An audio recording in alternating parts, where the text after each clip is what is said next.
So a few days ago, screenwriters Miller and Zack Stentz came on our show to talk to us about how if you have a cause or a story, incorporating a little bit of history into it can make it that much more compelling, dramatic, and interesting.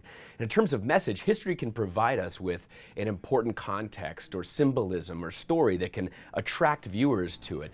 And on that episode, they gave us a story just like that. It's really, really fascinating, and we couldn't leave it on the cutting room floor. So here it is. My daughter, who is turning 14 today, comes home from school and says, "Oh, history is so boring. They're making me learn all these. They're making me learn all these things that aren't really important. Why don't they teach us all the awesome things from history?" Yeah. So we're going to teach you one of the awesome things from World War II, which was about a brown bear who fought in the Polish army. The bear's name was Volchek. Yeah, it's Private Volchek, which means smiling warrior. That's the name of my next dog. Just throwing it out there. Yeah, smiling warrior. Okay.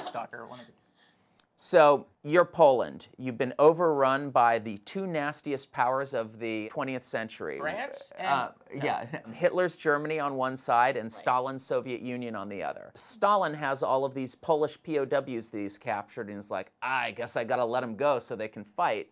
So he lets them go, and they go down to Iran, which was occupied by Britain at the time. As they're passing through Iran, a little shepherd boy says, "Hey, Polish soldiers, want to buy a bear cub?" The bear ends up growing to be 500 pounds and over 6 feet tall. He's essentially the mascot. They give him beer, they give him cigarettes, which he does not smoke, but he eats. Yeah. At one point, the bear actually catches a Bedouin spy. They enlist Volchek in the army as a private.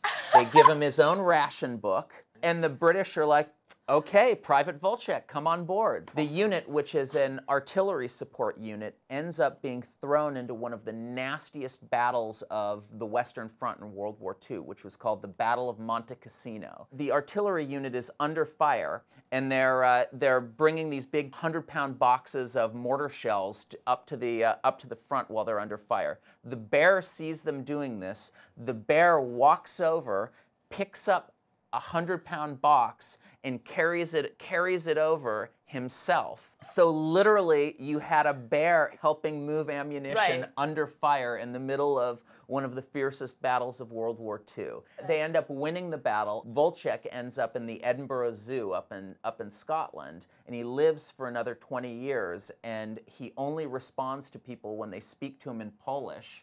And so his old comrades would come by and visit him, generally having smuggled a beer or a cigarette for the bear, and they'd hang out with their old comrade for a while. So that's the story of the bear who fought in World War II.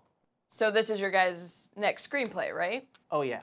Yeah, it'll be a Pixar film. Yeah, exactly. Right. Okay. You know, it's like Operation Dumbo Drop meets Brave. Exactly. I think that works. Well, I guess that story tells us a couple different things. One, facts can be stranger than fiction. Two, apparently you can find a symbol to rally around or inspiration in the strangest of places.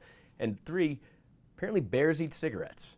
For BFD, that was Marisha Ray, and I'm David Park. Make sure you subscribe.